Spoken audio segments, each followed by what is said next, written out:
अस्सलाम वालेकुम नाज़रीन, अनफोल्ड पाकिस्तान के साथ मैं हूं मरियम मसूद अवान। नाज़रीन, ख़बरों का सिलसिला आप तक पहुंचाऊं। आज काफ़ी सारे इंकशाफात हैं मेरे पास जो मैं लेकर आई हूं बलूचिस्तान के हवाले से, माहरंग बलोच के हवाले से, बलूचिस्तान में मिसिंग पर्सनस के हवाले से और बलूचिस्तान की इकॉनमी, बलूचिस्तान के डाउनफॉल के हवाले से।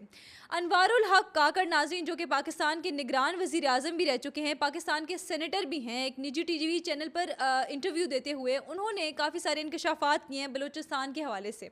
सबसे पहले अगर मैं तीन चार चीज़ों को सेगमेंट्स में डिवाइड करके आपको समझाने की कोशिश करूं, तो पहले माहरंग बलोच के हवाले से बात करें। अनवारुल हक काकड़ ने कहा कि हर शख्स की अपनी एक आइडेंटिटी होती है कि वो कौन है। मेरी आइडेंटिटी ये है कि मैं अनवारुल हक काकड़ हूँ, मैं पाकिस्तान का निगरान वज़ीर आज़म रह चुका हूँ और मैं सेनेटर हूँ।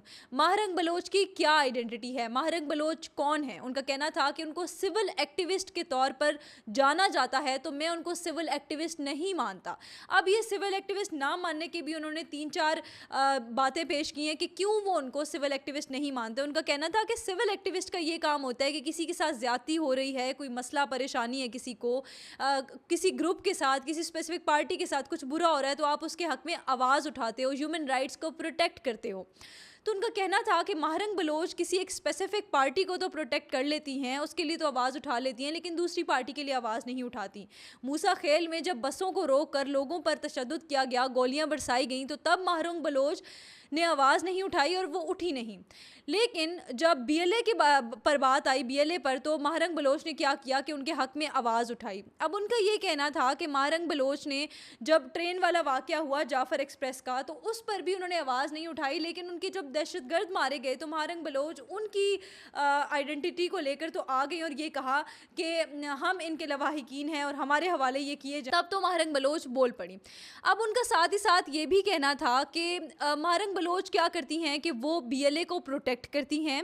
वो कहते हैं मेरा कोई ज़ाती मसला नहीं है माहरंग बलोच के साथ, बहनों बेटियों जैसी है, लेकिन माहरंग बलोच जो काम कर रही हैं वो ठीक नहीं है। वो आके बीएलए को प्रोटेक्ट करती हैं और फिर माहरंग बलोच को प्रोटेक्ट करने के लिए अख्तर मेंगल साहब आ जाते हैं।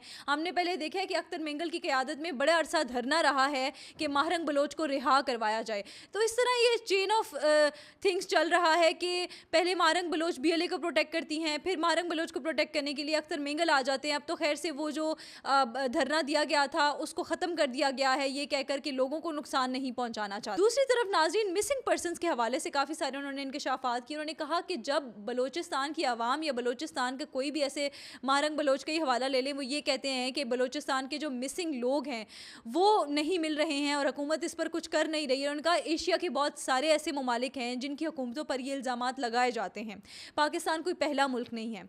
दूसरी तरफ उन्होंने ये कहा यहाँ दो बातें देखने वाली हैं। पहली चीज़ ये है कि क्या जो लोग ये इल्ज़ामात लगाते हैं कि मिसिंग लोग हैं और उनको ढूंढा नहीं जा रहा, क्या वो वाकई चाहते हैं कि उनको ढूंढा जाए और उस पर कोई काम किया जाए?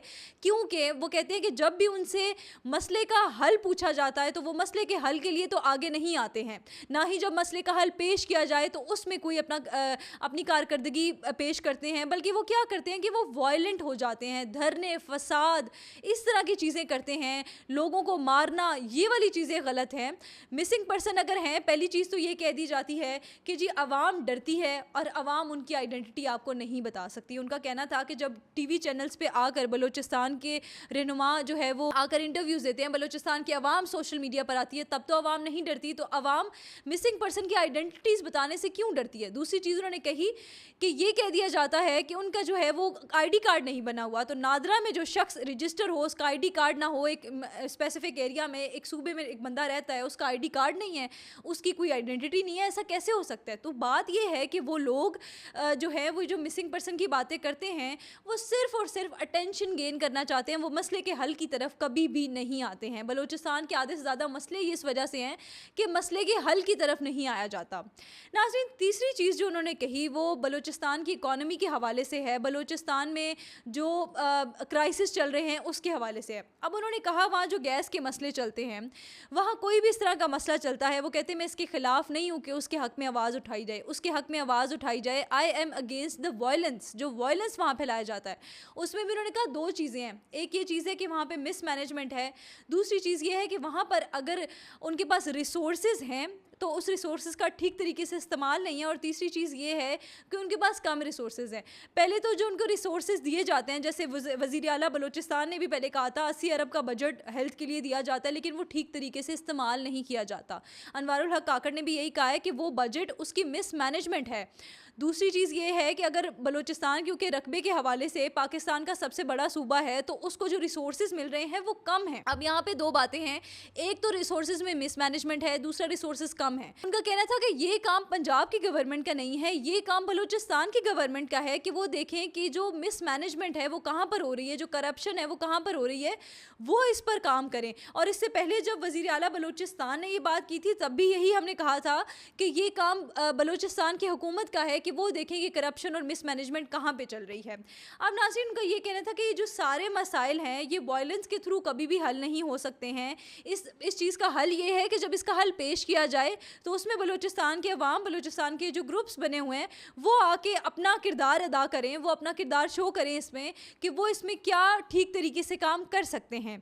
ये थी नाज़रीन अनवारुल हक के कुछ हक़ाइक़ जो उन्होंने सामने रखे हैं बलूचिस्तान के हवाले से। उन्होंने बताया कि बलूचिस्तान के अवाम का जो मसाइल हैं उनके हल क्या हैं। महारंग बलोच जो हैं उनकी आइडेंटिटी को वो मानते नहीं हैं, वो कहते हैं कि उनको मैं सिविल एक्टिविस्ट के तौर पर नहीं मानता हूँ, और इस वजह से बलूचिस्तान में महारंग बलोच की गिरफ्तारी की गई थी। अनफोल्ड पाकिस्तान के साथ मुझे इजाज़त दीजिए, अपना बहुत सारा ख्याल रखिएगा, और मज़ीद फैक्ट्स और फिगर्स के लिए हमारे साथ जुड़े रहिए। कमेंट सेक्शन में अपनी राय का इजहार ज़रूर कीजिएगा।